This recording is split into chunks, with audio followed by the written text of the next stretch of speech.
Yay! It is a garden tour day here in Georgia Zone 8A, and I'm so excited to share with you my breakfast garden here in mid to late August. I have not shared this garden with you all since May, so there have definitely been a few changes since then. I'm going to show you what is currently thriving and a few things that are struggling as well. So this is just my honest take on this garden and what maybe I would like to do going forward to help improve it. And I'm hoping to get some advice from you all as well along the way. So let's go ahead and get started. All right, here we go. This is my breakfast garden. If you're new to my channel, thank you so much for being here today and joining us on this garden tour. And if you are a returning viewer, thank you so much for being here as well. I'm so glad that you are following me along on this journey.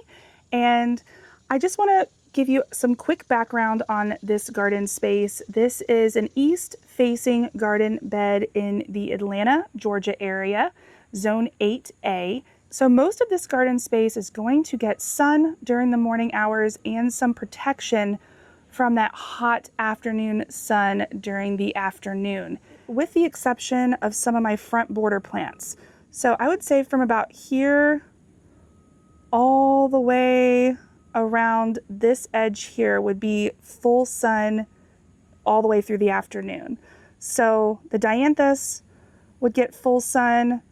Same with the Salvias. I have Veronicas, Kufias. I'll show you all the things that I have in this front border. I love being able to have my full sun plants next to some part sun plants. And of course the shade plants in the back, which you may not be able to see right now because everything has just grown up so much over the summer. We bought this property 5 years ago and I've been transforming this property ever since. Each year I've kind of changed the look of this area, adding different plants, especially to this garden here, trying to figure out what really thrives in this space. And I actually landed on a tiny wine Ninebark as the showpiece in this space. So I guess I'm going to go ahead and start there. This is a tiny wine Ninebark from Proven Winners. I'm a huge fan of Ninebarks. I just love the structure of these plants. They have this just informal, natural look. The branches just naturally lean out toward the sunlight and then weep downward. This one hasn't weeped down quite as much as the straight species that I have in my slope garden, but it is also a dwarf. So everything is just smaller on this variety. The leaves are also smaller than the straight species, and the coloring is really great too. It has really held on to this color so well through the summertime. Can you see that? And you notice that the foliage is really clean too. So Ninebarks tend to have some leaf spot issues here in the south where we get so much humidity during the summertime. Let me just show you the ones I have on the slope here for comparison. So this is a common Ninebark on my hillside garden. You'll have to excuse my curled up leaves because it's been very dry and these definitely need some water. That's just what they look like when they get dry during the summertime. You'll definitely see a little bit of this leaf curl here, but notice the leaf spot. So this is just a very common occurrence here on our native Ninebark species. This is the straight species that you would find out in the wild. It doesn't deter me from growing this plant at all. It is a beautiful specimen. I have just learned that that is just what happens here in the south in Zone 8. Typically, you will see on the plant tags that Ninebarks are hardy to zones 3 to 7. I have grown these in zone 8 for the last 5 years and had no issues. Yes, they do get a little bit of leaf spot, but if you don't like the way that looks in your garden, that's just fine because there are cultivars that are more disease resistant. And tiny Ninebark would be one of them. You can just see how clean the foliage is in mid to late August. And yes, of course it has a little bit of leaf spot. You know, I'm not going for perfection here in the garden, so that's just completely normal, but overall you can just see how great the foliage looks on this plant this time of year. And in front of it, I do have a bird bath. This is a concrete bird bath. I added this to my garden this spring and it has just been perfect for the birds. They absolutely love the texture of this. I think this just has a more natural feel for them, like what they're used to using out in the wild, in the woods. And so I just love this. I would definitely recommend. I purchased this from Wild Birds Unlimited. If you're familiar with them, I believe they have stores all over the country, and they are just wonderful places to purchase all of your things for your birds if you love bringing them to your garden like I do. It has a different shape, so at first I wasn't sure I was going to love the square shape to it, but it has been great. I think it adds a little more character to the garden because I have a lot of rounded edges here. So I just, it's been great. And the birds come in, they'll perch on the Ninebark and just enjoy this space all day long. Zooming out to the edge of this garden, you're probably wondering about this hydrangea. So let's just go ahead and take a closer look at this one. This is Firelight Tidbit from Proven Winners. When I initially planted it, I planted it in too much shade, and it got overwhelmed by a few of my shrubs back in this space back here. By this time last year, my American Beautyberry had just completely taken it over. So I knew I had to move it to another location, and this is where it landed this spring. I absolutely love this petite Hydrangea paniculata. The only thing I would change is that it is primarily sterile florets. So that is, of course, what we all love about hydrangeas and what gives them their beauty here in the garden. All of these flowers that we enjoy on these hydrangea heads are sterile florets. What does that mean? That means that the pollinators cannot use them as a nectar source. So basically, they are very showy flowers that many of us gardeners just love and adore, but they do not support our pollinators. They may attract them to our gardens with these beautiful flowers, but the pollinators can't actually use them as a food source. So that is the one thing that I would change about this plant, is if it had more of a mix between the sterile and fertile flowers, I think this would be a perfect shrub. It would just add, it would just be more inviting for the pollinators, which is a huge part of why I am gardening. I love supporting our pollinators. I love supporting the full ecosystem and making a landscape that just brings life to the garden. So it's still a fantastic plant, and I'm happy to have it in my garden. Some of our native spiders are loving this plant too. I'm pretty sure he has lived on this plant since I put it in the ground this spring. He seems to be very happy here. So this plant first started blooming a couple months back for me, and it continues to add more and more blooms here in August.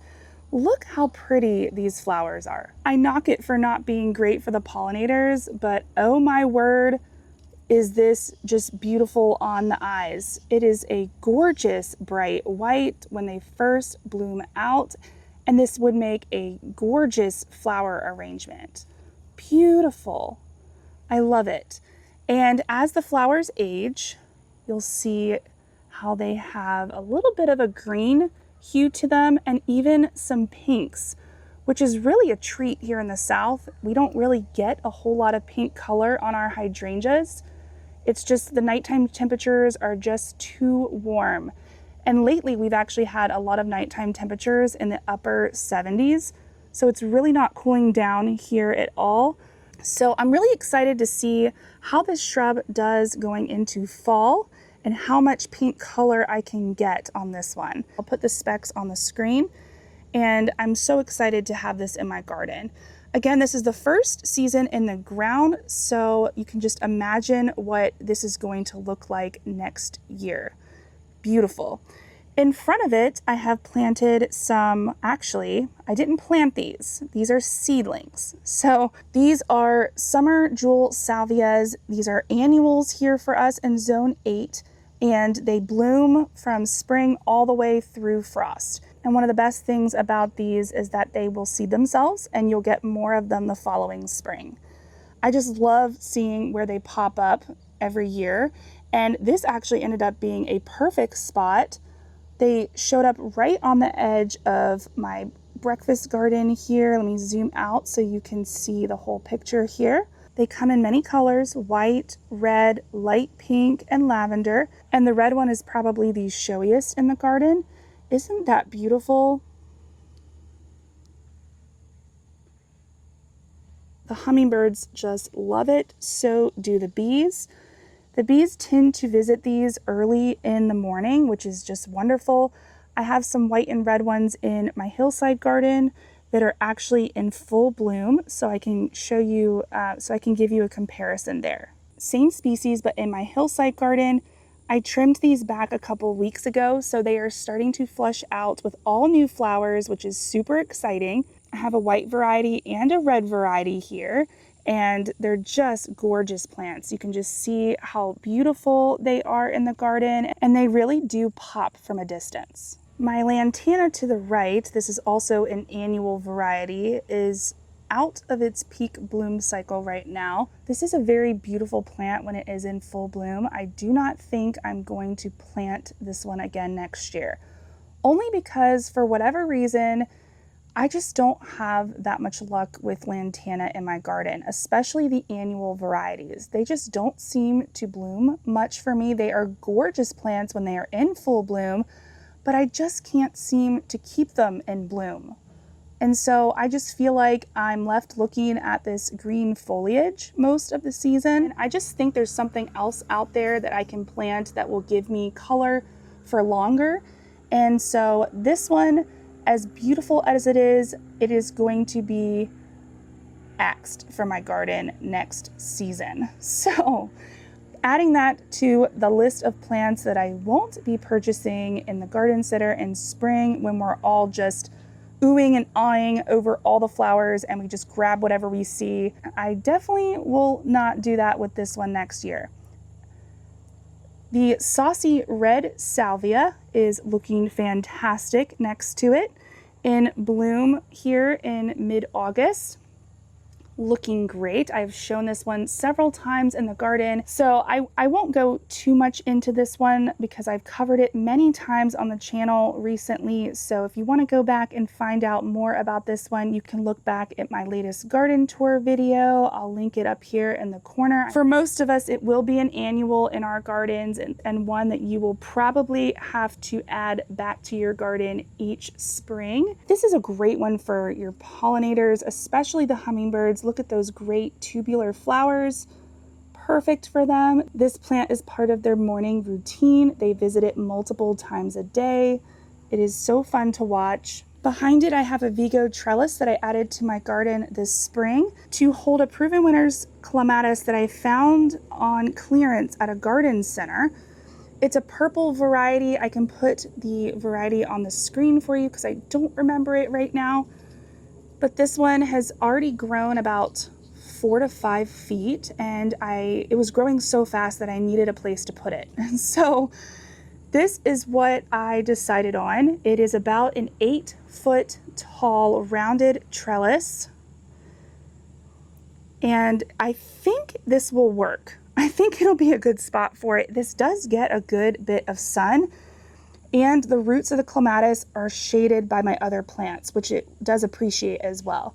This is one of my self-watering containers from the brand Maine. I believe it's spelled M-A-Y-N-E, that I purchased on Amazon, and they are really great for putting on your porch next to a pillar. I think it's really cool to add that vertical element to your porches and back patios.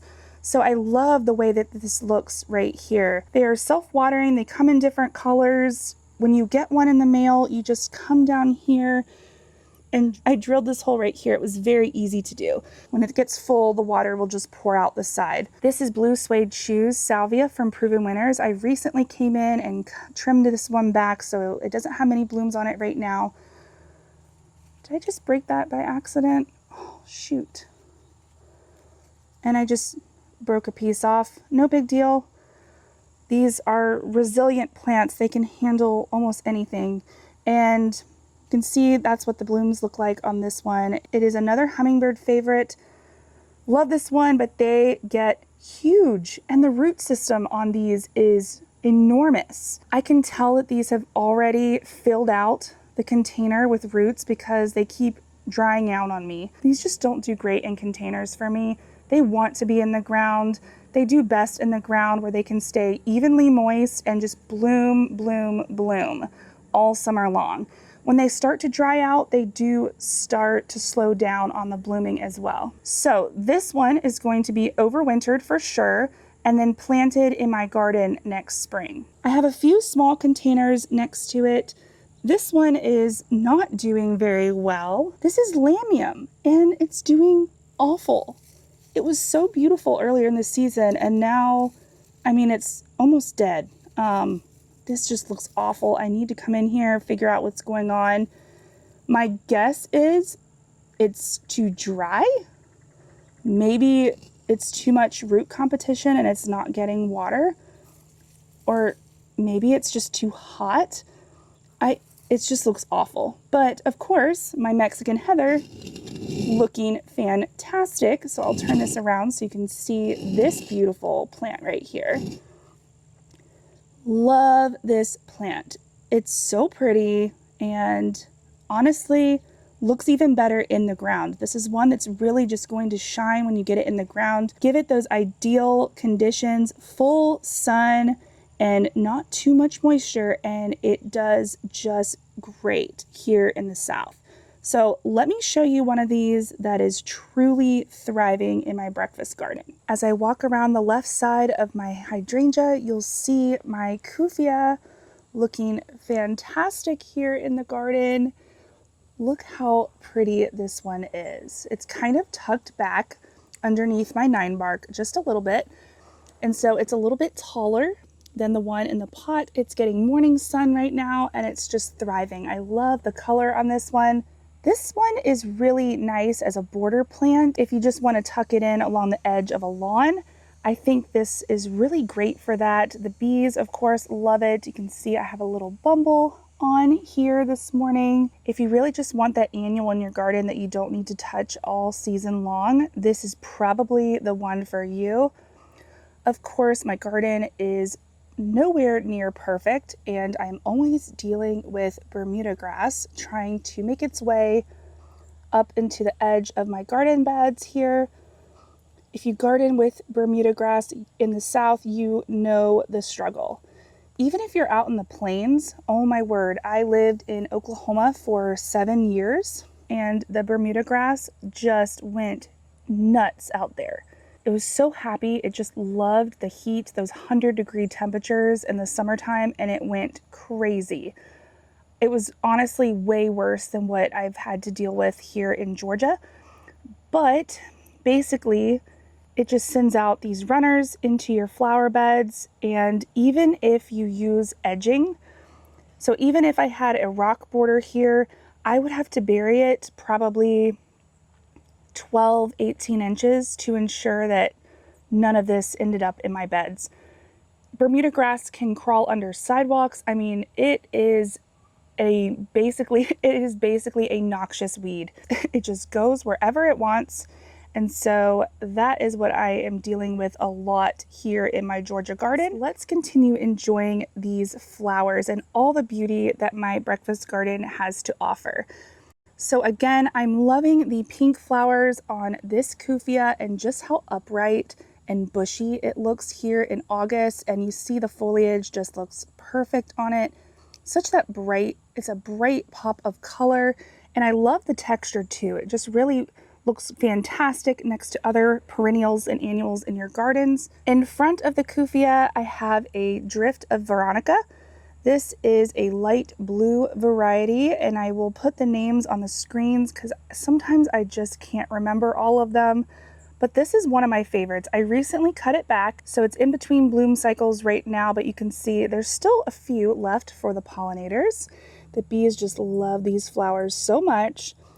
And I just love Veronica. It's such an easy plant. So they're definitely not the star of the show here in August, but as we get into late summer and fall, they will perk up again and just be in full bloom all the way into frost. Before I move on to some of the other pretty things, I want to share with you the plants that are currently struggling in my breakfast garden.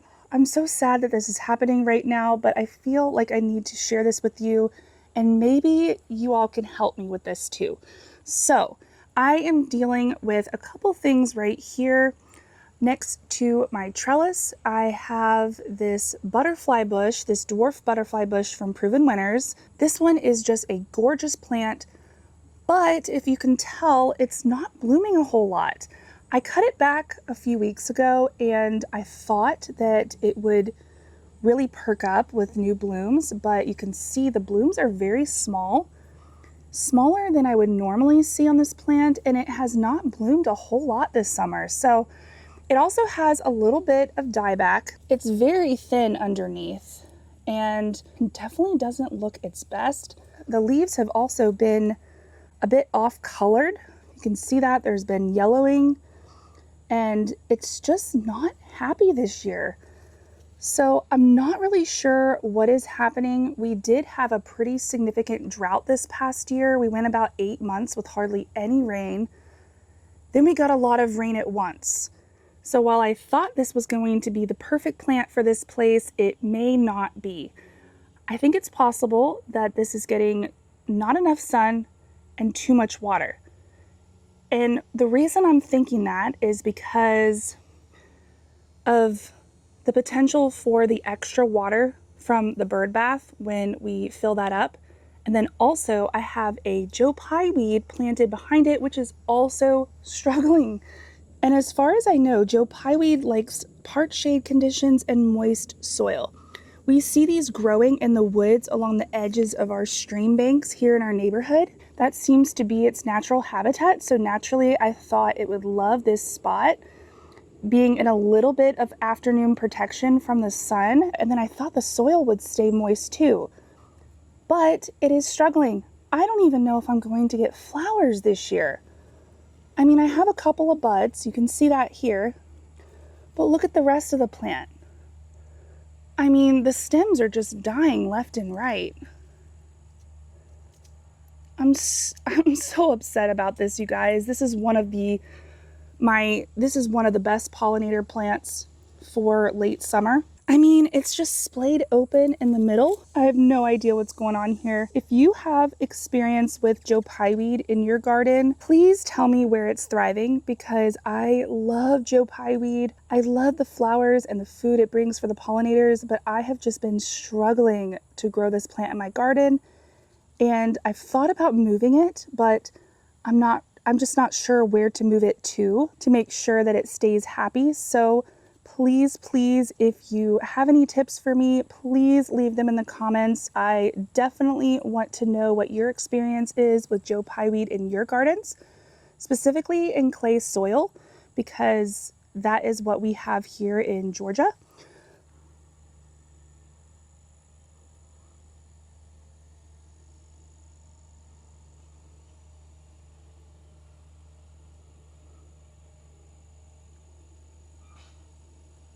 Now that we're on the back side of this Joe Pye weed, I'll go ahead and show you the view from the porch. Here is my stone pathway. You all saw me clean this up a few weeks back, or maybe a month ago. I will link the video up in the corner if you missed that one. But it was a really fun one for me. I really enjoyed coming through and doing all this cleanup. I cleaned up my annual Supertunias that I have planted through here, the Supertunia Vista Jazzberry. I cleaned up my pathway. It was just covered in annuals and weeds. And then I trimmed up my Veronicas, my other perennials, and I really just gave this whole bed a refresh going into late summer. Despite the issues that I've had going on with my Joe Pye weed and my butterfly bush, most of the plants in this space are just thriving and have just been a joy to have here in the garden. And this one in particular has just taken off this year. If you are not familiar with the southern living Carex, then you are missing out. These are fantastic plants for your southern gardens. Even if you live further north, they are hardy in many zones. So a lot of people can grow these in their gardens, and they are just fantastic plants. They add texture to any space, and they come in so many different colors now. You can get chartreuse, you can get just regular greens, and all these different shades of variegation. They're just gorgeous. I love how they can just add that evergreen pop all year long. They are evergreen. They can take a little bit of sun. Like I said, this one is going to get some morning sun and then afternoon shade, and it's honestly doing really well. I actually have some rocks that I placed on the edge of my porch here, and that has added some additional interest as well. If you can see that, I use the rocks as actually a way to keep my mulch contained, because the birds run through here, the frogs get in here, the chipmunks, all the things, and the mulch just starts washing all over our porch. So I added the pebbles to the edge of the porch here, and it is working great so far. Of course, I know that I will have to come in and touch it up from time to time, but I just think this has been a great addition. It definitely cleans things up a little bit and helps it be a little bit more low maintenance. This is not an area that I get weeds, so I think there's enough root competition and enough shade that the weeds just don't enjoy growing here, but I certainly get weeds in the more sunny areas of my bed. On the right side of my pathway, I have additional rocks here along the edge for the same reason. It's become a little messy back here because I actually haven't finished the full edge, so some of the mulch has gotten in here with the rocks and just been mixed around because of the chipmunks. They have definitely gotten to digging in this spot, but that's okay. I can come back in fall, not a big deal. Overall, it's been a big help in keeping this porch area clean. So that being said, I do have a gorgeous Southern Living Camellia sasanqua, and look, it is starting to get budded up for fall. I love that. I cannot wait. These are gorgeous pink flowers during the fall into early winter season for us here in Georgia. Beautiful plant, beautiful foliage. It is gorgeous. It has been quite happy here in my garden and shown really no signs of stress. It does have the occasional insect on it. I can actually show you that here. You see that there on the stems? So that is just a normal occurrence for me. I've just kind of accepted that this happens in my garden every summer. So far, it has not been a big deal. Plant does not seem to be affected. But this is just a gorgeous one. I love it. It's from Southern Living. Pink Perplexion, I believe, is the variety. So let's just take a walk down the pathway next. With the hummingbirds. I have a hanging basket here, but honestly, you guys, this is so high maintenance. It's just not for me. I thought this would be really cool to have here, but honestly, it's just become more of a headache than anything else. It just dries out so quickly, even for verbenas, which are so drought tolerant. I just had to cut them back pretty significantly because they were so dried out and they just looked awful. Even though they were still blooming, they just didn't look good because they had dried out so much in this pot. It's 2 plants in there, and the pink cashmere Superbena is just been so happy that I think it's just kind of taking over, and it probably has roots in the whole, it's probably filled out this container with its roots. So this time of year, it's just not thriving, and I don't think I'm going to repeat this next year. To have that extra work of coming out here just to water one of these, and our water is quite expensive here, so I don't like to do a whole lot of watering. So if I can have plants in my garden that can just take care of themselves, I am a happy gardener. So that being said, this will be going away. I love this flame phlox. I have a dwarf variety, and then this is my tall flame phlox here. The swallowtails, fritillary butterflies, bumblebees, carpenter bees, all the pollinators love these. They're just gorgeous, and I don't do any pruning on them.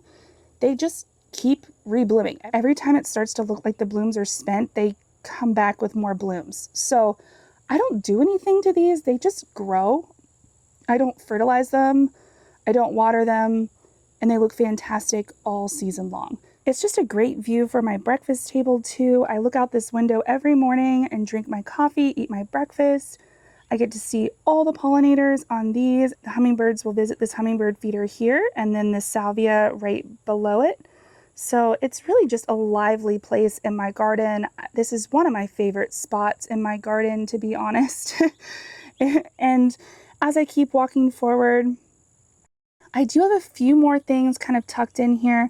This is a native swamp azalea that has become very happy this year. It's sent out like 3 feet of new growth here that I wasn't expecting. Look at that. That's really tall. That's as tall as me. Actually, even taller than me. That happened just this summer. So this one is very happy. It's one of our great natives. It's already starting to create those buds for next spring. I definitely don't want to be pruning on this one this time of year. It's a little late for that, for azalea pruning, so I'm just going to leave it for now. Although I may have to come back and trim a couple of these because they may just get in the way. But for now, I'm just going to leave it. It's a very fragrant plant. So when it blooms in spring, it just fills the garden, fills the back porch with this beautiful fragrance. It gets white flowers that have hints of pink on them. They are just gorgeous. I also did a video showing this one in full bloom back in April, so I will link that one in the corner as well. If you're interested in looking back at this plant in full bloom, I have a dwarf Japanese maple back here, some native wood aster, so these are starting to bud up, it looks like. So I may have a few flowers on these here soon. I also have some native columbine and a few other shade plants back here, as well as some weeds. Oh my word. Look at that weed. It's over 3 feet tall. All right, guys, real life gardening. We all have weeds. Our gardens aren't perfect. They're not supposed to be perfect. And this is what happens. And isn't it funny how they always find a way to tuck themselves in where you can't see them? It's almost like they know that if they grow there, they won't be seen and they get to grow longer. So anyways, I'm going to come back and grab that here in a minute. This is a Camellia. I think it's also a Camellia sisangua. This came with our property and I relocated it back to this back bed to kind of tree form it, honestly, to enjoy the bark down here. And then I was kind of hoping I could just tree form it and have like a very nice tall specimen in the back corner of this bed. And of course it grows a ton during the growing season. I mean, look at all these shoots here. It's very happy, growing very upright and narrow. I am going to have to trim this back just to keep it off the gutters, but I don't actually know the variety for this one, but it does get these beautiful pink double flowers in the fall, and it flowers pretty heavily too. And so it's really pretty when all those pink petals just start falling everywhere. I just think it's a really pretty look that time of year, but it seems to be thriving and the birds love to perch in it as well. All right, so let's come look at a few things that are flowering along the edge of my pathway here. Also, while I'm here, is that not a gorgeous view of my Bobo hydrangeas? This is the best that they have looked since I planted them. And I've just really enjoyed the look of those. I can actually see those from when I first walk into the front of my house. You look up through my breakfast window as you walk into the house and you can see straight back toward my Bobo hydrangeas. So I just love this view. So I thought I would just show you all a little bit of this view here, which is just gorgeous this morning. Just very peaceful. I love it out here.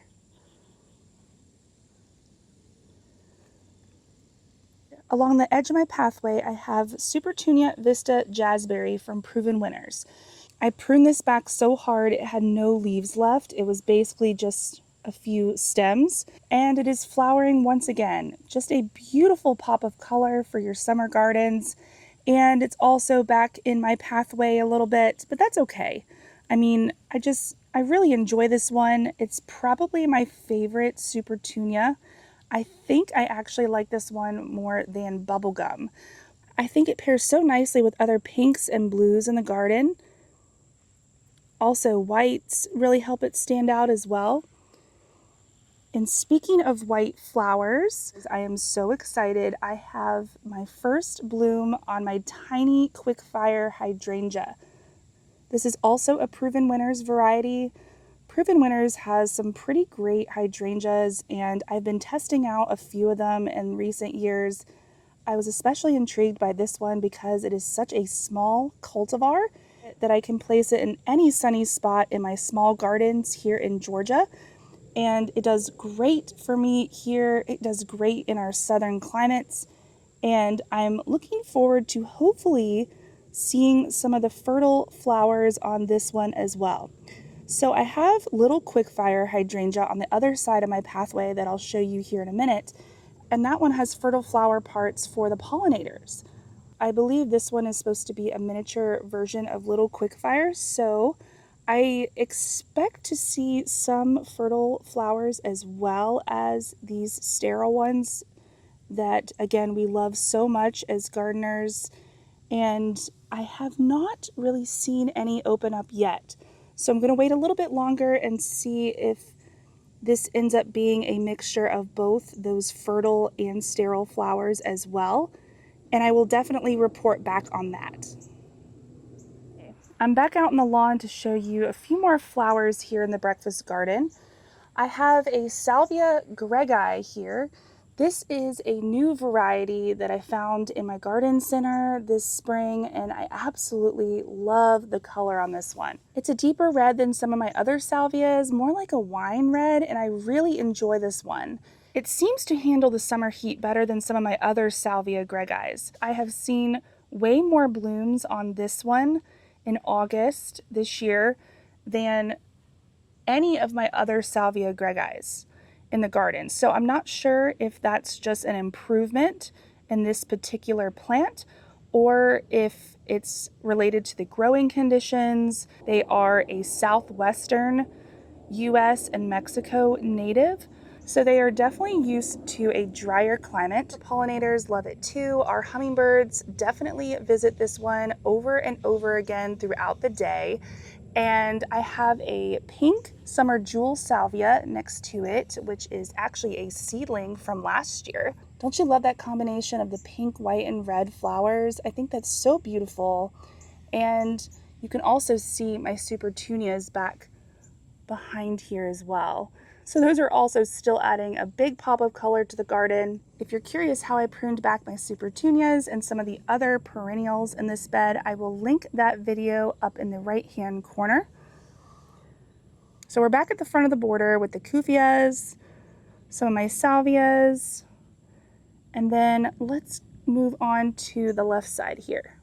Along the edge of my lawn, I have 3 Paint the Town Dianthus from Proven Winners.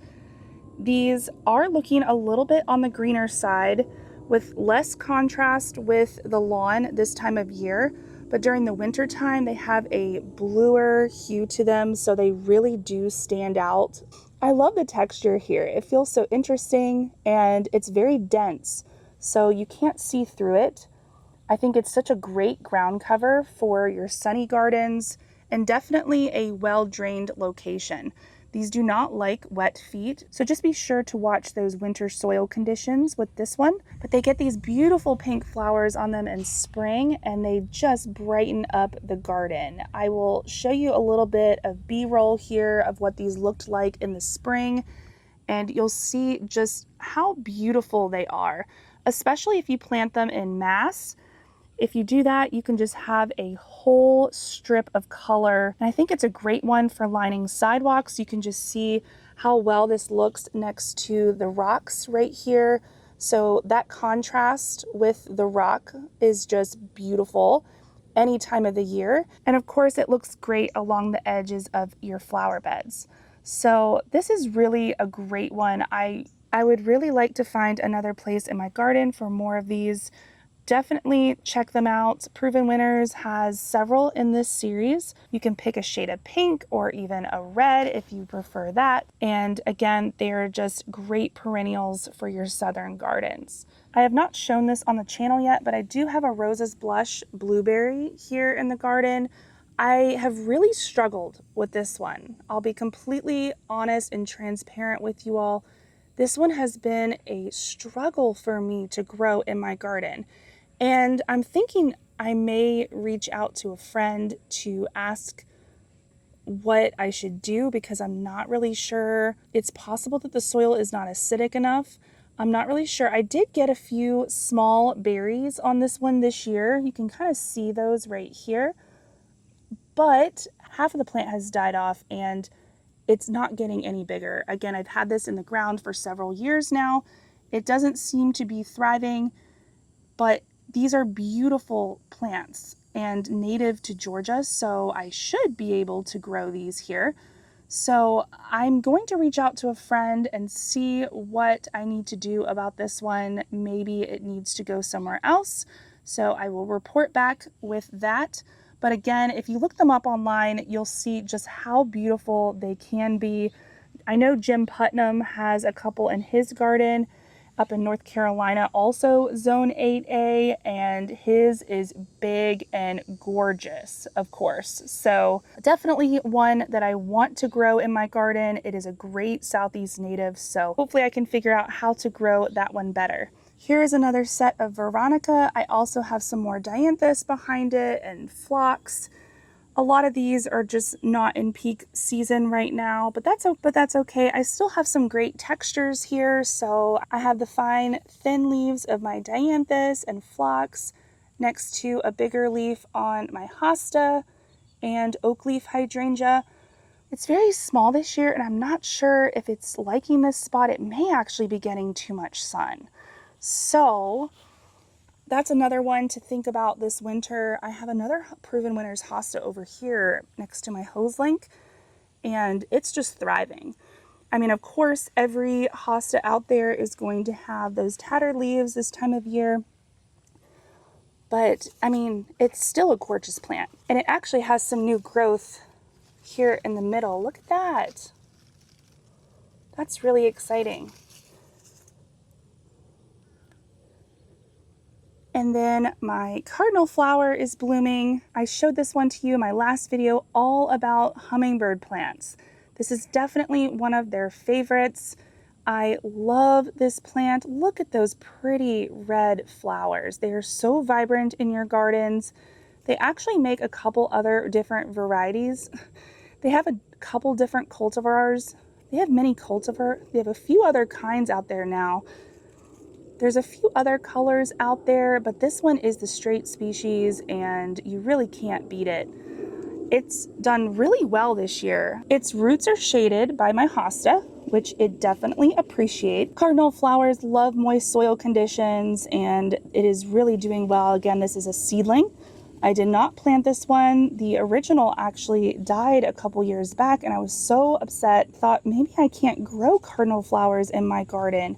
But then this one popped up and I've been so excited to see how it does. I do have a stake on this one. It tends to get pretty tall and occasionally it will try to flop out into my lawn area. So I do prop it up to keep it off of the grass so it doesn't interfere with our mowing. And of course, I'm sure the hummingbirds appreciate when it's standing nice and tall as well. I have another bird bath from Wild Birds Unlimited back here.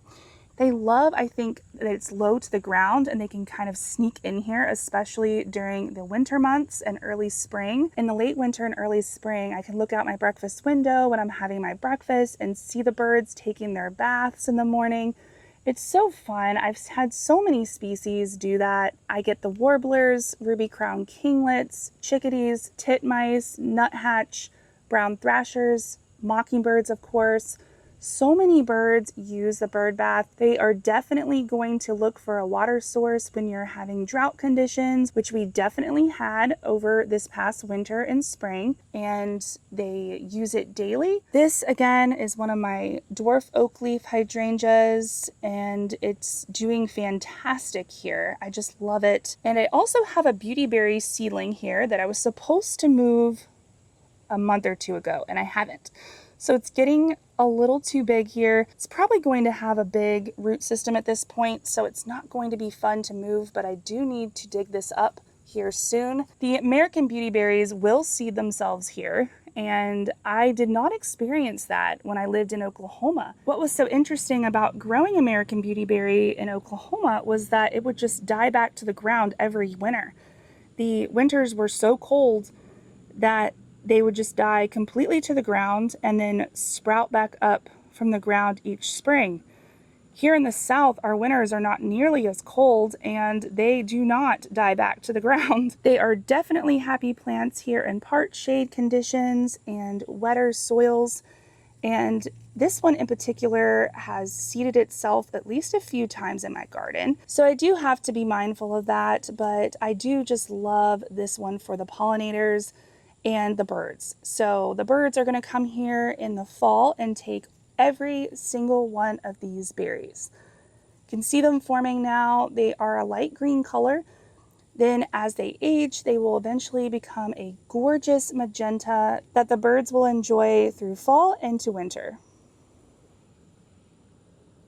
And next to my American beautyberry, I do have the little quickfire hydrangea. So I talked about this one earlier, and I've talked about it several times before. I love this hydrangea so much. And what's really great about it is that it does get a really nice pink hue to it that we are not accustomed to getting here in the South. About midsummer, these white blooms start to age and they develop more pink hues to them. You can see that here, just how gorgeous that is. Beautiful colors, and then eventually they will turn brown in the fall. I just love how reliable the pink color is for me here in Georgia. How just midsummer they just immediately start turning pink, and it's just so pretty. You can just see that on the plant now. You just don't really see much white at all anymore. It's just different shades of pink with that dark green foliage. Just beautiful, and the pollinators are still out here using it. This one still looks really great in late winter. I'm often hesitant to even take the spent blooms off in early spring because it still just looks so beautiful in that late winter time of year. And before I wrap up my garden tour today, I will end with my gorgeous conifer here. This is Nightlight Chamaecyparis from Southern Living Plant Collection. This is such a fantastic shrub for really fantastic conifer for your southern gardens. It handles the heat like a champ. I have never seen burn on this plant. I mean, just look how colorful it is. I planted this several years ago. It's been in the ground for at least 3 years now. Beautiful. I have never pruned it, never fertilized it. It just grows like this on its own, and look at that beautiful shape. That nice natural looking round ball. It has a tidy rounded shape, but still has a natural look to it, which I love. I think you can see from looking at my gardens that I have a very natural type of garden style. I hope you can see from my videos and my garden tours that I really just appreciate a natural look to a garden. I don't try to follow any particular style. Anytime I can bring life into the garden makes me so happy. One last look for you guys. Thank you again so much for being here today and following along with my garden journey here in Zone 8A, Georgia. All right, that is my breakfast garden in August. Stay tuned. I have an exciting garden project that I cannot wait to share with you all here in a few weeks.